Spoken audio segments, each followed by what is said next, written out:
Thank you, Ethel. Sometimes in a preacher's life, and when the preacher walks up into the pulpit, the preacher thinks, you know, if I had this to do over, I'd change the title on this sermon. This is one of those days where I would have done that if I'd had the opportunity to do it before the bulletin was printed, because it was after the bulletin was printed that I decided maybe there's a better title for this sermon, like How to Preach on Daylight Savings Time Sunday when the people you want to preach to didn't show up anyway. We call that preaching to the choir. So you might think of this as a social action or legislative action sermon. I know some of you groan when I say that, but I think most of us can agree that something needs to be done by our legislature about DST, Daylight Savings Time. No, that's not what you're thinking. I think legislation should be passed that prohibits North Carolina and Duke from starting their game at 9 o'clock on Saturday night before Daylight Savings Time. Amen. Thank you. The story of the Samaritan is a great story. We all know that in itself presents some challenges, not only for Luke's hearers in Luke's day, but challenges for us today as we hear it anew. You'll notice I didn't include the whole story in the scripture that I asked Ethel to read. It's a little fuzzy around the edges. We'll try to fill in some of those blanks as we go. It presents some challenges about how the story serves us as well as how we respond to it. As I reflected on different ways of responding to this story, I remembered many years ago going to a rodeo.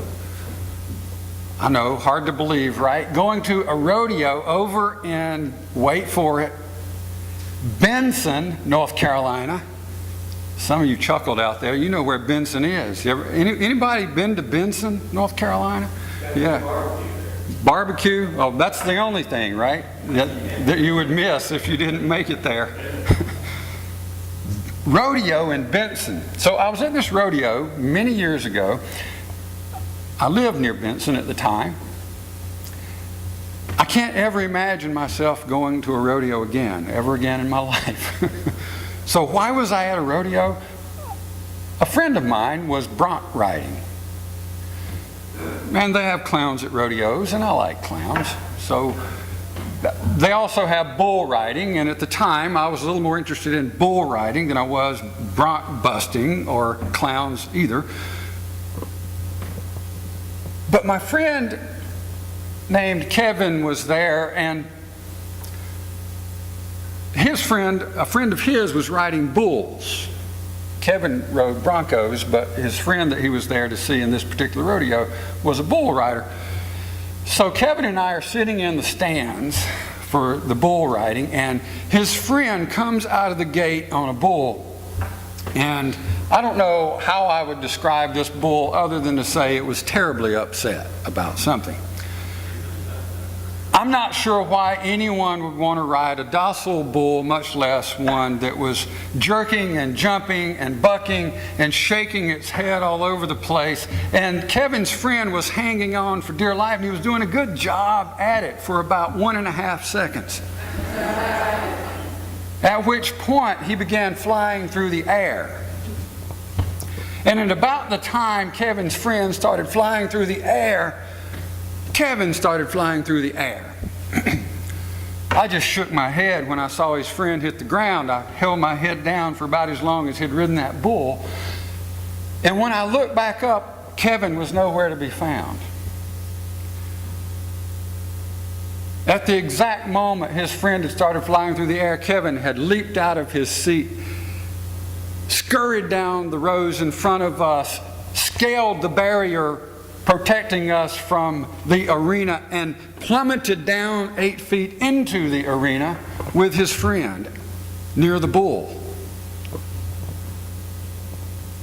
I looked back up and I said, Kevin, what the are you thinking?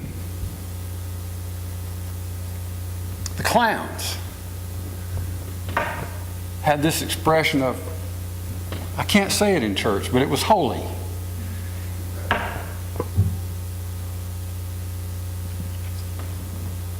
He responded, Kevin, and I've always been fascinated by his response to this. I can't imagine a scenario where I would react that quickly, nor with that much adrenaline. He responded to that need of his friend instantaneously. It's the only time I've ever seen anyone move more quickly in such a dangerous situation was when I was in a bar with a Baptist preacher and two of his deacons walked in the door. And he got out faster maybe than Kevin got in the bull ring.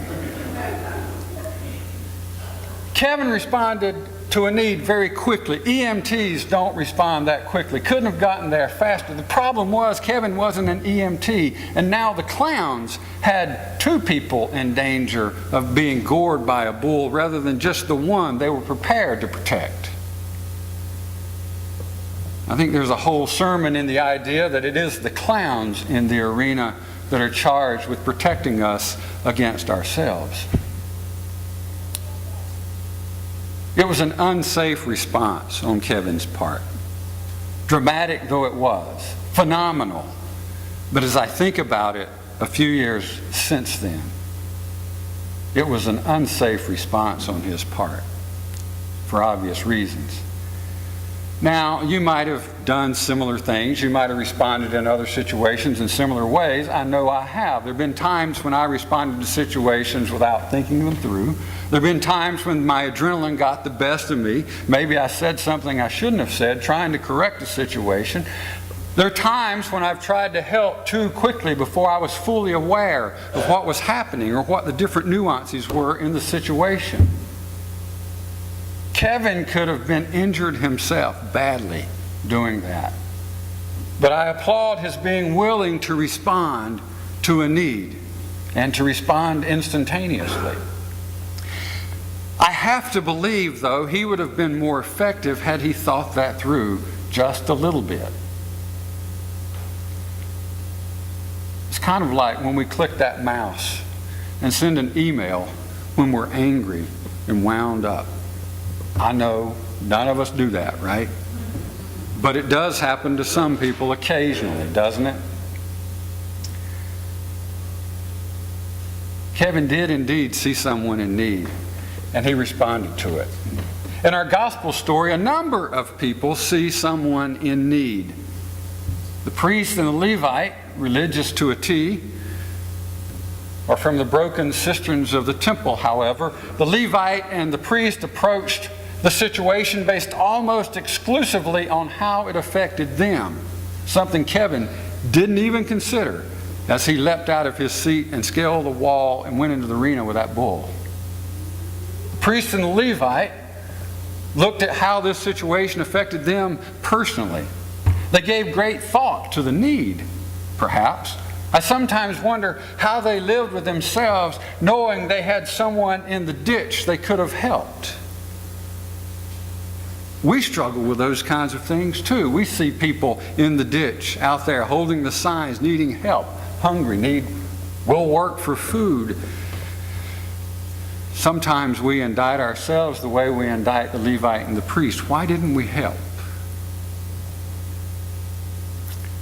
Martin Luther King Jr. once used this scriptural text in a well-known sermon. And he asked the question, why didn't the priest and Levite stop to help? Here's what he said in that sermon. He said, now, we use our imagination a great deal to try to determine why the priest and Levite didn't stop. At times, we say they were busy going to a church meeting or an ecclesiastical gathering, and they had to get on down to Jerusalem so they wouldn't be late for the meeting.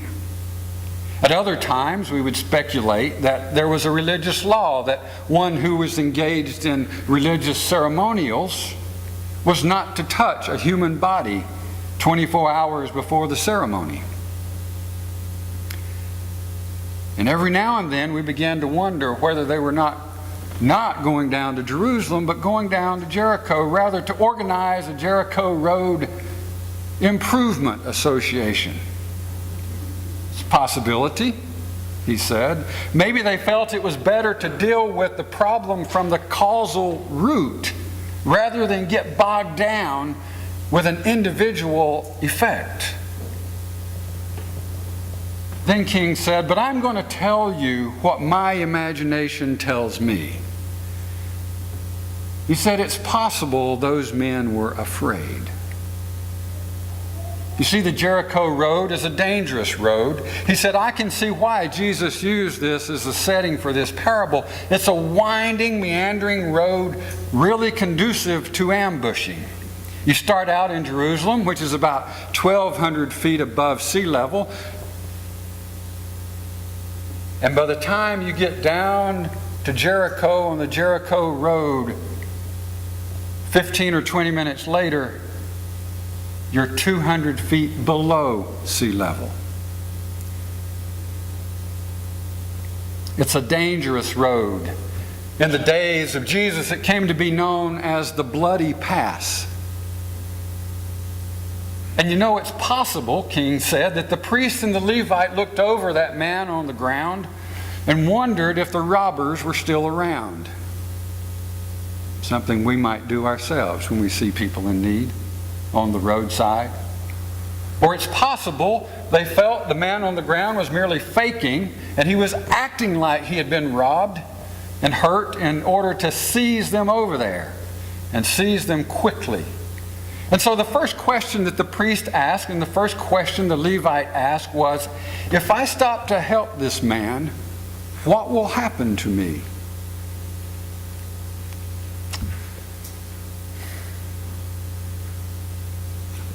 King has a brilliant treatment of this passage. I don't really blame them for asking this question. I don't blame the priest and Levite for asking that question. I've asked that question myself. You have too, many times in similar situations. What do we do? Is it going to be safe if we help this person? I don't blame them for asking that question. It's entirely appropriate if your main motivation in a service situation is what's in it for you or how it's going to affect you. Or if your first concern is your own safety. My friend Kevin didn't consider at all his own safety. He didn't even think about it. It never crossed his mind. It didn't even formulate anywhere near his mind, except beside him in my mind, what was going to happen to him. But he put others in danger by his lack of reason about the situation. I can't say I blame the priest and Levite for thinking about themselves, though. I would have to indict myself if I did, and I've done that before myself. But if my prerogative is to serve, then my needs cannot be my first and only consideration when responding to a need. A little more history about that speech King delivered on this topic. 3 years before King delivered that speech to striking sanitation workers in Memphis, Tennessee, in fact, 50 years ago yesterday, a group of marchers found themselves attacked by State Highway Patrol and thugs on the Edmund Pettus Bridge outside Selma, Alabama. Already killed a week earlier was Jimmy Lee Jackson, an activist and deacon in his church. I can assure you Jackson's primary consideration wasn't whether he would be defiled or how he would be treated. His primary consideration was about the need to do justice for those in need. A few nights later, at a second march in Selma on March 9th, 1965, a Unitarian Universalist minister named James Reeb, a Kansas boy, 37 years old, came from his church he was serving in Boston, not because his primary consideration was what his friends would think of him or whether he would be safe or whether he would even return to Boston if he marched in Selma. No, he went to serve the cause of justice as a Samaritan rather than a priest or a Levite. He didn't return from Selma. He and King and Jackson and the Samaritan, along with many others then and since, who have worked to serve those in need, all had something in common. As King put it a few years later, on April 3rd, 1968 in Memphis. And so the first question that the priest asked, the first question the Levite asked, was, if I stop to help this man, what will happen to me? But then the Good Samaritan came by, and he reversed the question. If I do not stop to help this man, what will happen to him? If we aspire to be the neighbor the Samaritan was, then when we serve the needs of others, we will serve based on their needs and not our needs, about our own fears or our own foes. The Samaritan came along with all the other servants after him and made a thoughtful response, thought about it beforehand. He obviously considered what he was doing. He even thought it through to the place that he knew he was going to take the injured man to an inn. We didn't read that part in the story, I don't think. But he takes him to an inn, binds on his own beast, binds up his wounds, gives the innkeeper money the next day, which means he stayed overnight with the man, and says, if anything else he needs, give it to him and I will repay you when I return. The part we didn't read in the story was where Jesus says, go and do thou likewise.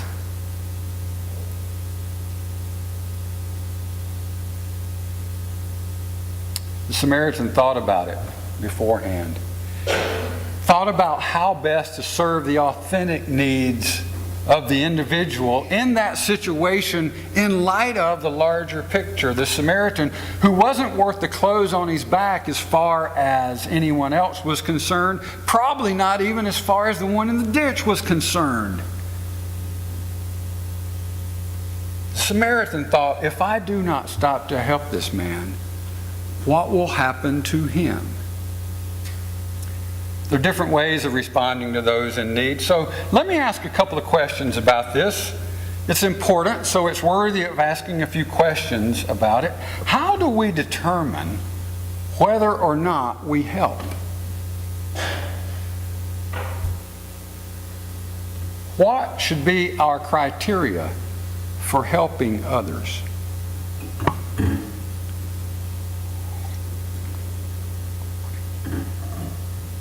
And second, regarding the needs of our day for social justice and equality and help for those beaten down and thrown in the ditch of poverty and oppression, more importantly,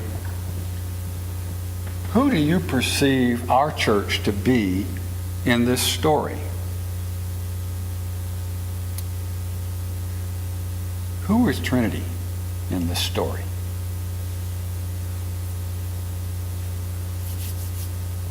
Is Trinity the Samaritan in this story? Is Trinity the priest or the Levite? Is Trinity the one in the ditch? Is Trinity the one telling the story? Is Trinity the one hearing the story? In a moment, I'm going to ask you to turn to your neighbor. Not the one beside of you. You probably rode here with them. I'm going to ask you to turn to the one behind you or in front of you. You may have to move a little ways. In a moment, I'm going to ask you just right there where you sit or maybe a little ways away. And I know most of you have had coffee in the last hour, so your breath's not going to be the sweetest. Just know that going in, but be gracious about it. I also know some are newcomers and don't bring as much insight about who Trinity is in this situation, but you also don't bring as much baggage into the conversation as some of the rest of us will. So turn behind you or in front of you. 1 minute.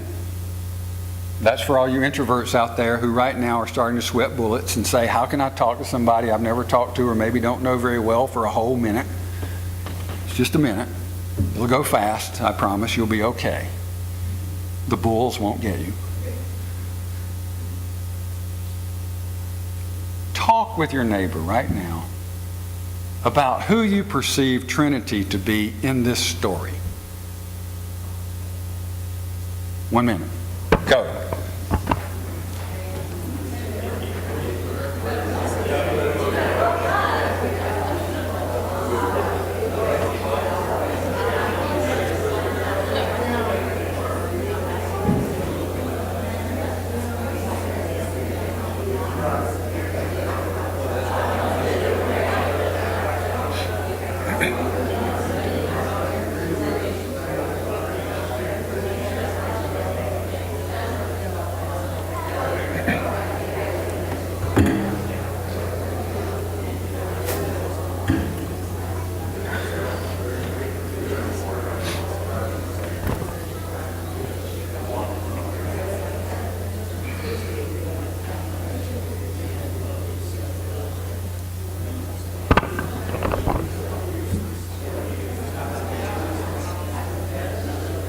"15 seconds.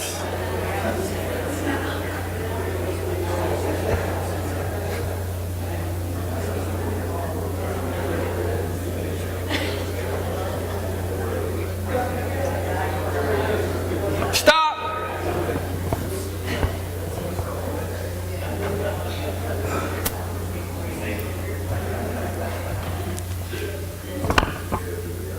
It was a little hard to stop, wasn't it? It's great to start talking about who we are in a story, isn't it? It's what the purpose of a parable is. So, tell me, who's Trinity in this story? The Samaritan.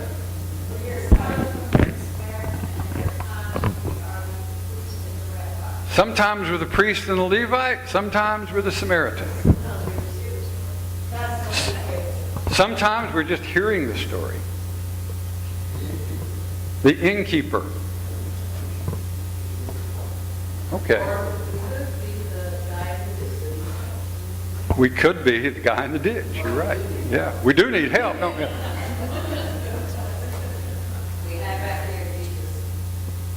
Sometimes we're Jesus. Yeah. Okay. That's true. Sometimes we are. Sometimes we're all those things. Sometimes we're all that and a bag of chips. See, I told you I should have changed the title, right? At any given time, we are more and less than any of those things. When we're too busy or too worried about what it will cost us in our relationship with others in our lives, or when we're too worried about what someone else is going to say, or when we're afraid we'll be defiled by touching that person or getting to know them, at those times we're more like the priest and the Levite, more worried about us or me than them. When we're honestly searching for an answer, and I think the lawyer here was honestly searching for an answer. King didn't think that. He thought the lawyer was trying to trick Jesus, and many scholars have thought that, but I want to give the attorney the benefit of the doubt. I think it's a fair question he asked. Who is my neighbor? Sometimes when we're honestly searching to find out who our neighbor is, then we're more like the lawyer in this story who asked the question in the first place. The context, which I didn't give you earlier, was a rich young lawyer came to him and said, "Good teacher, what must I do to inherit eternal life?" And Jesus said to him, "Sir, what saith in the law?" The lawyer said, "Thou shalt love the Lord thy God with all thy heart, soul, mind, and strength, and thou shalt love thy neighbor as thyself." Jesus said, "Thou hast rightly answered. Do this and you will live." And then he asked that question. And who is my neighbor? And that is when Jesus told this story. When it boils right down to it, the neighbor isn't somebody next to us or in front of or behind us. The neighbor is the one who serves the one in need. When when we pay attention to how our church presents itself in the community, when rather than just how something affects us about our church and its direction and ministry, when we consider how it appears to others who are not yet here, then we approach it as a Samaritan, thoughtfully, spiritually, taking care to give good care to the one or ones in need. And our first thought isn't about whether I myself or we as a congregation are going to benefit from it or whether it's going to hurt us. If we do not help others out there who are in need of the gospel we preach in here, what's going to happen to them? If we do not help, who will help? You know, we're the only church who will help a lot of the people out there. Did you know there are 839 churches with a Concord address online? You know there are 812 churches with a Kannapolis address online? You know how many that is? 1,651 churches with a Concord or Kannapolis zip code. Now, some of those are duplicates, I'm sure. One probably deals with a fellowship hall and another one a sanctuary, maybe in some cases, or other ministries that have spun off churches. But 1,651 churches in those zip codes. Would you have thought that? I only know of one that will welcome everybody and affirm them in those addresses. So if we don't help them, what will happen to them? Maybe they'll get by in life. Maybe they'll just accept their plight and that the church doesn't love them. But they'll never know the fulfillment of being in a faith community that cares about them. If we don't help them, maybe they'll become disillusioned about church and give up on ever being part of a community of faith. Jesus said to his disciples, who is greater? The one who sits at table or the one who serves? I've said this 1,000 times. I'm sure I've said it 1,000 times. But it's worth saying again. If we're going to talk about service and our responsibility for serving others, the way the Samaritan served the one in the ditch, then we have to talk about this story from Jesus. Jesus said, who is greater, the one who sits at table or the one who serves? And what do you think the disciples answered? What would you answer today? Who's greater, the one who sits at table or the one who's serving the one sitting at the table? What? The server's greater? Really? Because Jesus said so.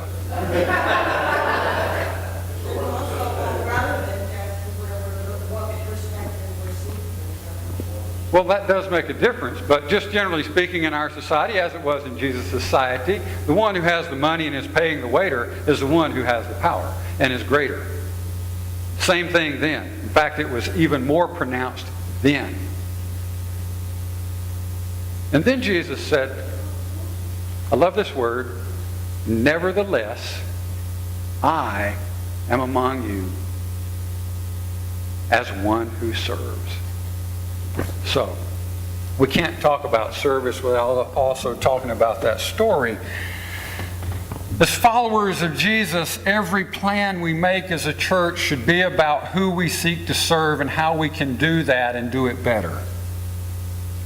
We need to take care of and celebrate who's already here. And I know I'm preaching to the choir because as I look out on this congregation, every single one of you is involved in service in some way through the ministries of this congregation. We need to take care of and celebrate you and the ones who are already here, but every plan we make for the future needs to be about serving those out there who we are trying to reach. From what our signs look like outside this door to where the restrooms are and helping newcomers find those restrooms, and where the nursery is and helping newcomers find the nursery, to who needs to hear the good news of the still healing greater gospel of the still speaking God. Every plan we make for the future should be judged against our statement of vision and mission and how it serves those in need outside our doors. That's a sign of a healthy congregation. That's the sign of a healthy individual. That's the sign of a healthy Christian. That's the sign of a Samaritan. So, can we be the Samaritan? Or can we be the one in need of healing? Or we can be the one in need of... We can be the Samaritan, we can be the one in need of healing, or we can be the one telling the story, or we can be the healer Christ. But unless we're willing to ask, if we do not help, what will happen to those in need outside our doors? Then we cannot follow Christ's model of servanthood leadership.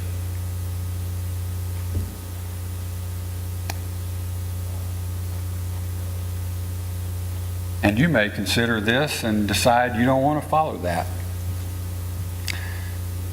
And if you do, that's okay. There are 1,650 other churches out there whose primary mission, many of them, is to serve the needs of the people already there. They're set up and organized to meet the needs of the people inside. But I challenge us to aspire to be the Samaritan Christ in Concord and Cabarrus and the uttermost parts of Rowan. That's what I mean when I say the fourth expectation of affiliation with this congregation is to serve. I mean, we need to have the zeal and the utter abandon of my friend Kevin for jumping into the middle of the need, but we need to do it with the consideration of the Samaritan. Again, imagine if our first consideration for our future as a church was, if we do not help, if we do not make provision for them, what will happen to them? And who are they? Well, our hymn of provision helps us answer that. In fact, it has Jesus answer it for us, and it's hymn number 541. They ask, "Who is my neighbor?" I invite you to stand as we sing.